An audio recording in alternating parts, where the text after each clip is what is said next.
Good morning and welcome back to Open Your Eyes. We're now moving into our first segment for the morning. Then again, a wonderful conversation about to be have here. Department of the Environment and Belize Bureau of Standards on the implementation of biodegradable standards in Belize, of course. In with us, we've got Dr. Kelvin Okamoto. He is a technical expert from ASTM International. We also have in with us, we have Maxine Monsanto. She's an environmental officer. We have on the corner, Lloyd Orellano from the Belize Bureau of Standards. So guys, good morning and welcome. Good morning. Good morning. And it's so nice to have you in. It's a cool Tuesday morning. All right, all right. Yes. Now, this is definitely something that is going to be new for the country. We always mention that, and we were mentioning this morning, change is different. Change is very, we're reluctant to get change. So let's jump on into this implementation of biodegradable standards. What does this mean for our country? You'd like me to start? Yeah. Okay, as you are aware, Belize is in the process of phasing out single-use plastics, and one of the questions we get a lot from private sector and from the general public is, what are we phasing to? Yes. There are two options. One, the preferred option from the department, which is you go strictly reusable, or two, you transition to biodegradable products. That's the second option. To transition to biodegradable products, importers and manufacturers need to know, okay, what type of biodegradable products are we willing to allow in? And so the development of these national standards is to guide private sector in knowing what they should manufacture and what they should import in, what standards the country in essence is going to say this is what we find acceptable. So what the Department of Environment did, and this is true, this is funded by both the government of Belize and a grant from the British High Commission in Belmopan, was to work with the Bureau of Standards in development of national biodegradable standards. And one aspect of this is capacity building, training both public sector and training private sector in this area, which is where these two gentlemen come in. And I'm going to pivot to Lloyd so he can continue this conversation. All right, Lloyd. Okay, in continuing that discussion there, well, the Bureau of Standards, as we know, or everybody should know, is the legal entity within the country with responsibility to develop standards in terms of the establishment and promulgation of the use of those standards. Our primary role in terms of this process here is to actually ensure that there is a process in place in terms of putting in the right standards for the country of Belize. By how we do that is to establish technical committees, having the right people around the table that can actually make those decisions in terms of putting in their technical requirements that will be applicable for the country. Yeah. Now, how we do that is based always on scientific justification. Now, you might know that, or we all know that this is a relatively new area in terms of the relatively new technology for the country, and even sometimes for most parts of the world. So then one of the things is that we found out while we were doing that is that while we say that the technical committee is responsible to establish or to agree on all these technical requirements, we found out that the awareness and knowledge in these areas is very limited. So we decided that, you know what, well, we need to get and to put this into perspective. Luckily for us, we do have a memorandum of understanding with ASTM International, and through that arrangement, we were able to source the necessary network of expertise that we can use for the country of Belize. Now, what we have for the next 2 days is a technical workshop on biodegradable and compostable materials. And the first day today is more for the regulators, and tomorrow is for private sector. You might ask why we separated. Well, actually, we can't have one big group in one, so we try to get the most common interest together, so that we can have a smooth discussion and feedback and buy-in in terms of what it is that what is it that we're talking about when we speak of biodegradable and compostable materials. And so we do have a third day where we'll have Dr. Okamoto spending a day with the technical committee to actually provide the technical guidance, so that at the end of the day, the committee is guided by the best available expertise out there, right? And so that is why Dr. Kelvin is here to assist us in that regard. You know, it's interesting because in reviewing the material, you're right. I don't think we think of how important standards will be in this process. We see something, say, biodegradable, we say, oh, this is great for the environment. But we don't think how long it takes to break down or what process it will take, and if we can do that in Belize. So I may be buying something that I think is better than plastic, but it may take quite a lot of time, or we may not have the expertise here. So before we talk about the standards that we want to develop and move into, have we assessed the quality of the biodegradable products that are currently in country?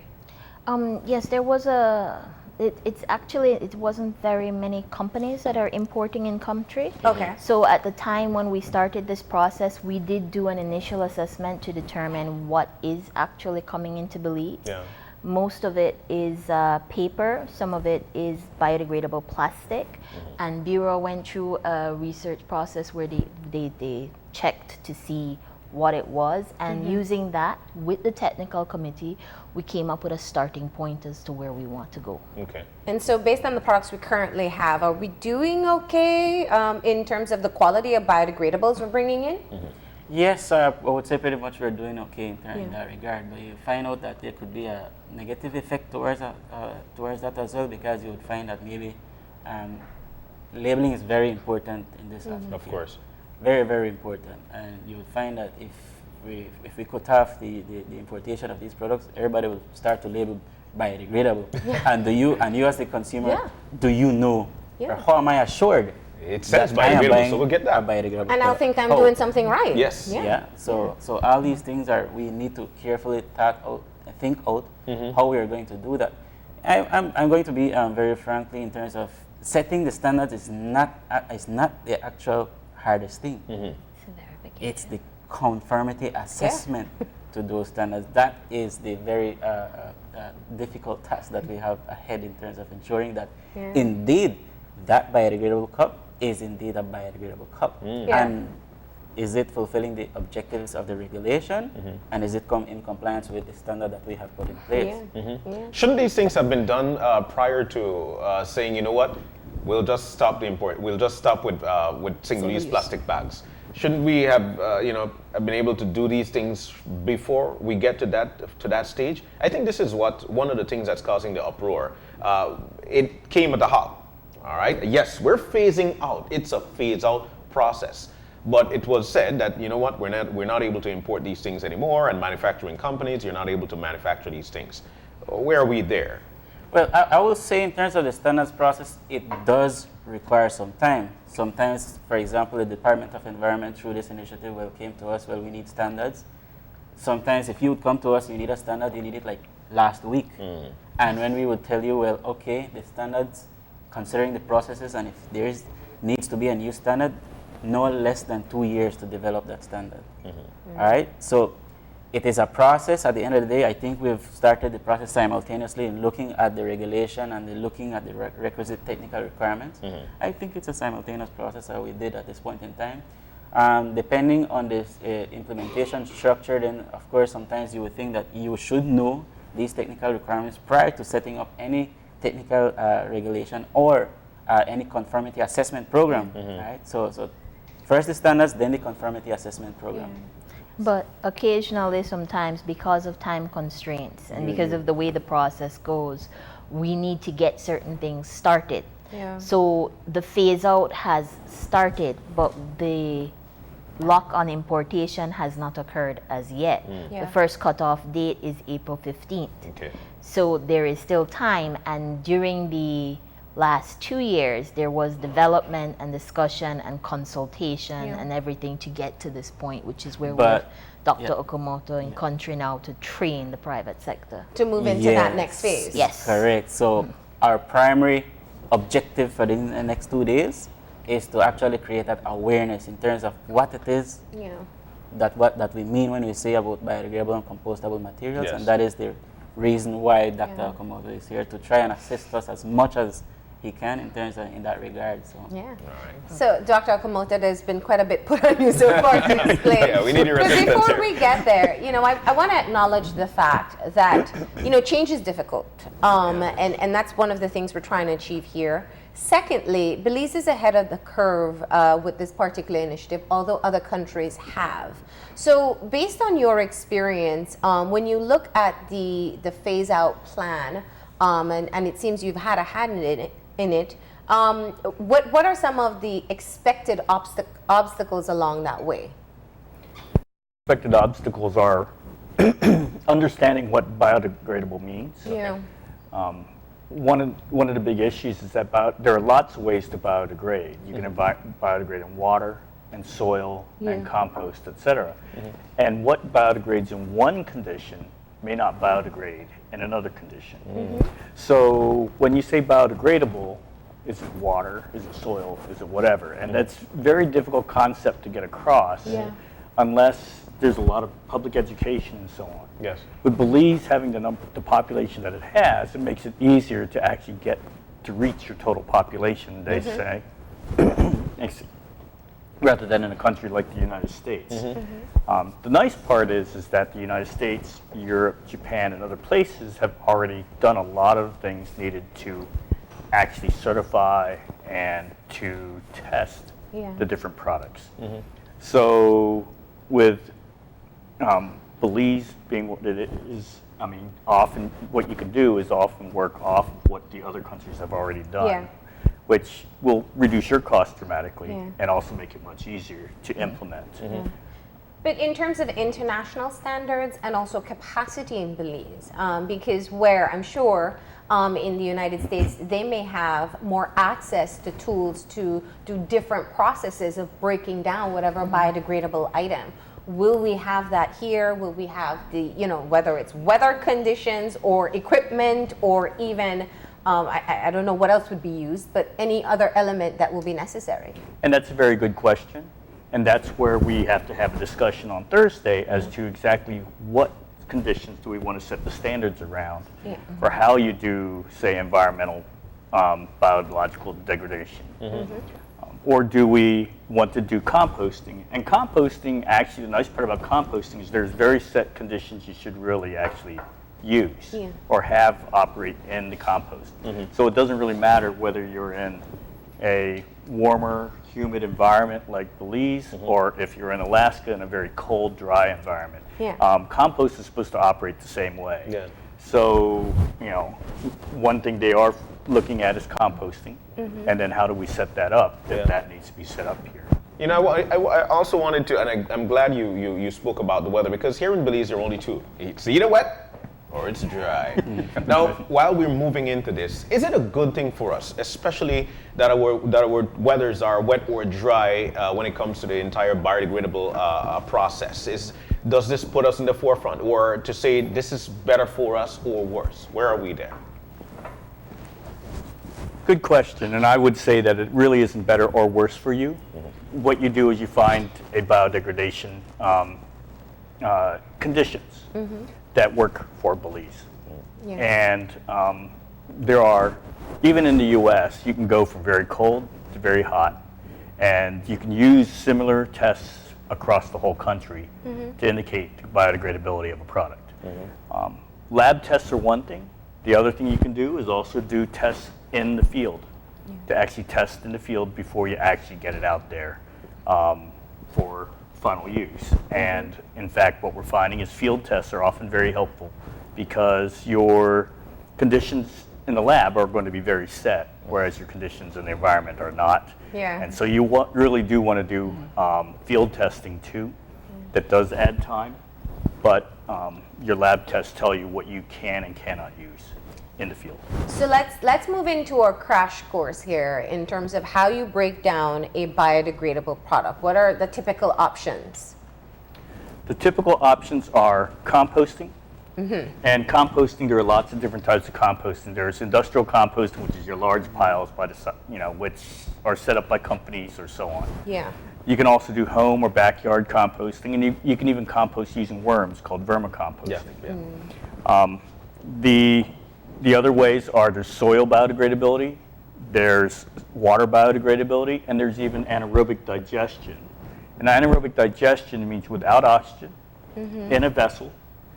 And typically, that generates methane, which, if you let it released, is 34 times worse for the environment than carbon dioxide is. Wow. But the nice part about methane, doing it in a vessel, you can capture that gas, and methane can be used to fuel vehicles, run generators, and so on. So as long as you capture that methane, it actually becomes a usable fuel. Yeah. It does require a different infrastructure to do that, but that's one possibility too. Yeah. And there's something to note that in all of these methods, the biodegradable product, the waste products need to be properly collected, properly disposed of, and need to reach the landfill site in order for that to occur. So the idea of looking at it as just, we got a biodegradable item, just throw it out Well, there. I mean, I was going to say, some people do have the practice of attempting to do composting at home. How different is this from what we're talking about? It's, if done properly at home, it's not much different than doing industrial composting. You want to get to the similar conditions, but it also requires you to know how much green and how much brown product and how much food you're putting in. Yeah. So are you putting in a lot of dead leaves or dead branches and trees, or are you putting in a lot of green leaves and so on? And there's a ratio you're supposed to follow. The industrial composters know how to do it, but at home, you take whatever's in your lawn. And I mean, that's kind of difficult to do. Or, leftover produce especially. Right. Plus you want to put all your food scraps in there and all that sort of stuff, and that changes it. So home is not going to be as controlled as an industrial process, but it is still something that can be done. And it is a way to get rid, not put the organics in a landfill, which you don't want to do in the long run. So where is the solid waste management in this conversation? They are members of the technical committee. They're part of this development process. And as you know, the phase out is just one aspect of waste management. There is another aspect where they are also piloting projects to see, okay, how can we recycle? How can we do collection, separation, probably reduction of waste? And they're part of the entire process. From what we've heard from Dr. Okamoto, what are we going to adapt to try and get this project rolled out? Well, there's at this point in time, in terms of how the standards are being structured and in terms of priority, which one is it that we want at this point in time? We've identified a series of them, both for end of life, for the final products and so forth. So right now we're focusing on the final product in terms of if you have a clamshell, for example, then what are the characteristics, what is the composition of that clamshell that it should be in terms of determining that that is indeed a biodegradable or a compostable product. So that the standards for those. So you're going to have two different classifications. Correct. Okay. So we're going to have those different type of classifications in terms of the quality of that product as well. Not only looking at what the contents of that product is going to be, but also looking at the quality parameters. Thereafter, we're going to look at perhaps standards for the intermediary end products and the feedstocks. We're going to look at standards for example, the waste management and the industrial composting and so forth. That is the down the road. For now, the immediate priority for us is looking at what the final products will be, because of course the importation, the local production, the local manufacturing, we need to know for certain. Or everybody wants to know what are going to be the requirements. If you're going to import, then you want to know what are the standards that Belize is going to consider in order to allow to produce or to import those products. So that is the first thing we're going to look at. That along with the labeling requirements. Are you going to do a grading system for the biodegradable products? Well, that is on the table that we have now. Suggested. It is something that has been suggested, and we're, of course, that's why we have the technical guidance here. So we're hoping that by Thursday we know exactly what it is that we're going to do. So, for example, for now we have a threshold in terms of saying, well, at least 50% of the product must be originated from biomass feedstocks. And, well, we want to put in a system in place, a grading system in place, so that the more biodegradable or the more compostable a product, then there is a better incentive for you to want to, because of course you could there's an issue also as in terms of costing, whether the more compostable, the more expensive it is. Right? So you want to have a grading system in place that you have an incentive to bring it to want to sell that particular product. And it also allows the market and the consumer to then decide whether or not we're going to go with the lower one, as long as it meets the threshold, or if we're going to spend the extra money, or the manufacturer to say, you know what, I want to go with the higher threshold, I'm going to invest in that and produce that for the country. And it will be entirely up to them. And boy, money is an important part of this conversation, right? Extremely. So I want to be clear, because I think one of the things we do know is that styrofoam was ridiculously cheap in this country, because it was put under packaging material. So it was at a much different cost than what even plastics and paper were at. So we're not going to see those type of prices for biodegradable products. But we still see biodegradable products a lot more expensive in the stores. And so when we're talking about even, and you said it very clearly, a product that perhaps has more of the materials that will make it break down faster, will probably be a bit more expensive. I mean, how do we counter this? Because people will need these products and they can't necessarily assume the cost.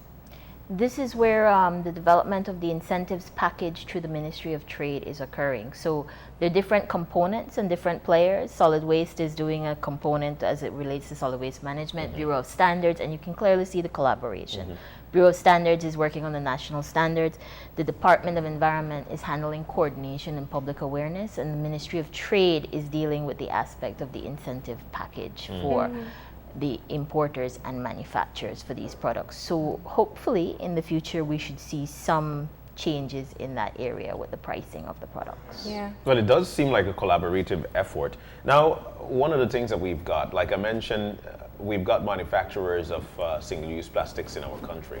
And one of the things that we're hearing from them is that, you know, people will be losing jobs because they might not be able to might not be able to go the route of making biodegradable products, or so how are we going to quell that situation then? They have been part of the development process from the start, from the time the cabinet made the announcement.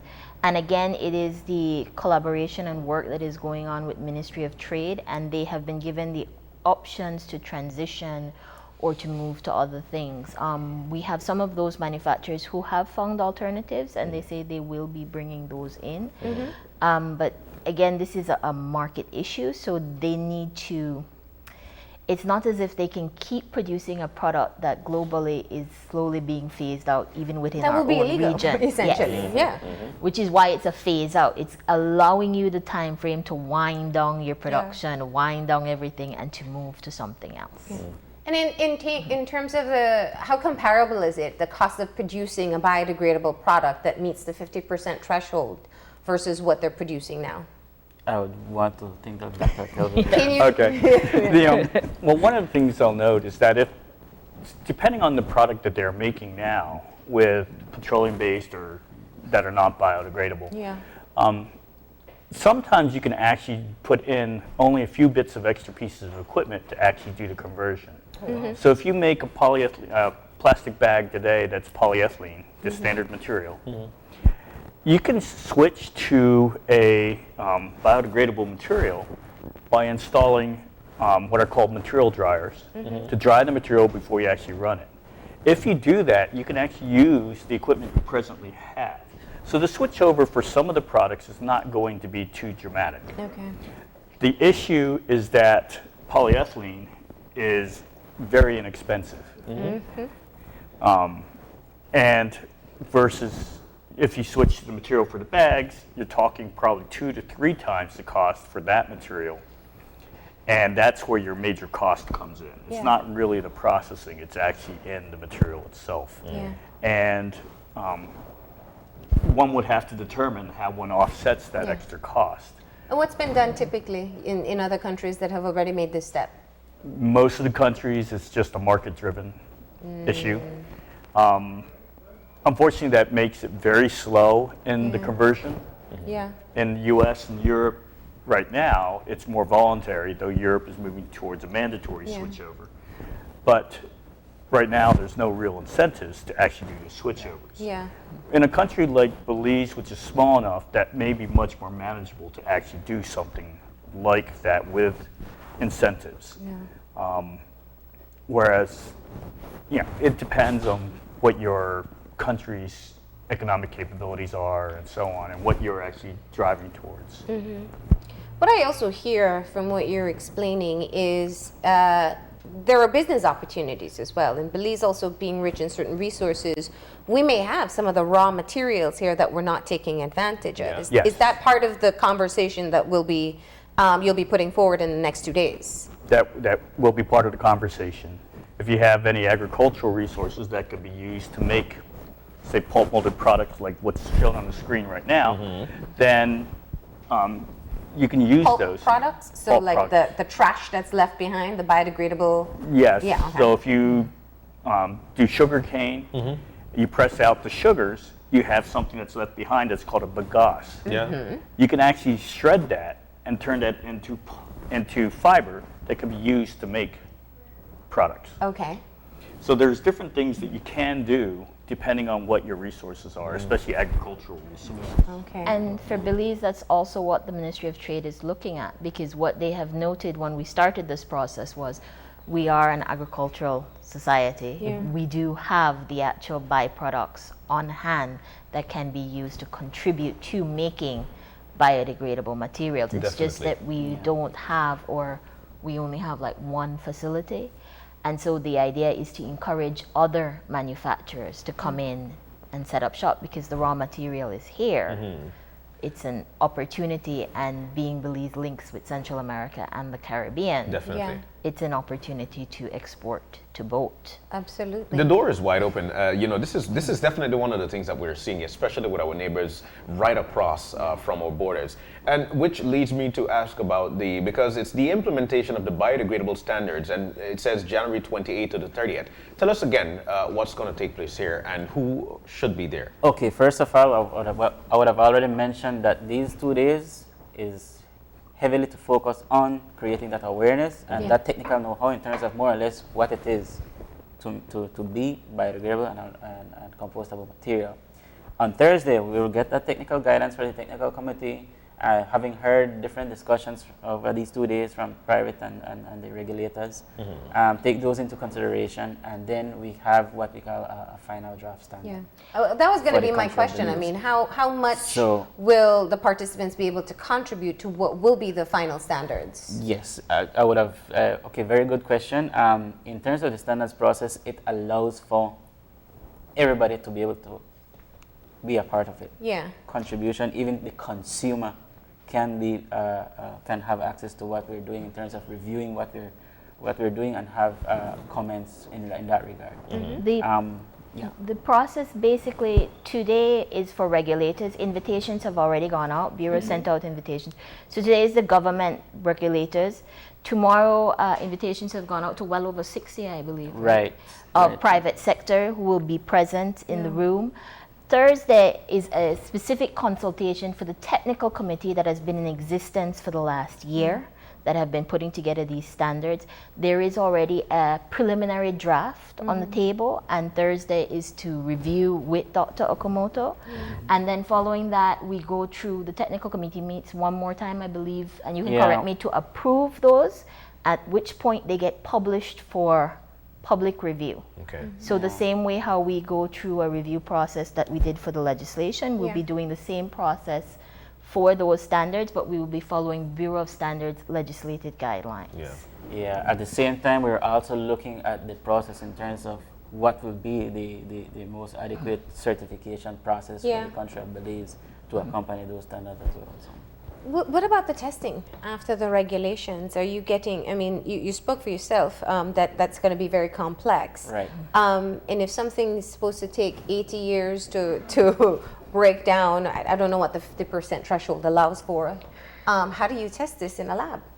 Well, Do we have the equipment? We don't have the in-house capability, and by that I mean the in-country capability to be able to perform those tests. But one of the good things is in terms of the conformity assessment aspect is that what you call third-party certification systems, meaning that you partner or you use your analysis from recognized laboratory or somebody else who can perform that test, Yeah. and you establish the equivalence and to ensure that it does meet what you are looking for the country of Belize, and then you can have that, you can decide whether this product does indeed comply with what the Belize technical requirements are for biodegradable products. In biodegradable products, largely what we're,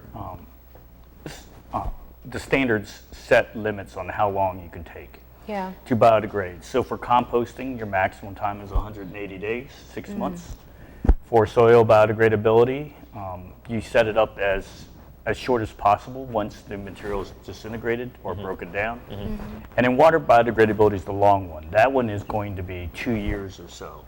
But there are limits to how long. If it starts to go beyond those, then it's really not considered biodegradable because it's in the environment much too long. It's a microparticle, microplastic, micro whatever. We do try to set limits on that. Yeah. And just to be clear, the legislation that recently got enacted on the 15th of January sets 2 very specific national minimum thresholds. The standards will provide more detailed guidelines and restrictions, but nationally the 2 thresholds that have been set is that it needs to have greater than 50% bio-based content, which is the biomass, feedstock, and Yeah. so forth. And it needs to be able to degrade within 365 days in our national disposal site. So In our national disposal it's a sanitary That's- landfill. that's, Well, we don't have enough time to go into the other part of it because let me tell you, I can foresee some people saying, "Oh, it's biodegradable." That's, Yeah. that's straight away. They do it already Yeah. with the plastics. Yeah. Which is a whole other issue that we do have to tackle. Right. But in the meantime, I know you have quite a bit of work ahead today Yes. and tomorrow and also on Friday. And we thank you for coming in Thank you. and letting us know what you're setting out to do. Right? All right. Thank you. Thank All you. right. Thank you. We're going to go ahead and take a break. And when we come back, we'll be chit-chatting with a representative of the Belize Bank on their investment grade rating. So stay with us. We'll be right back.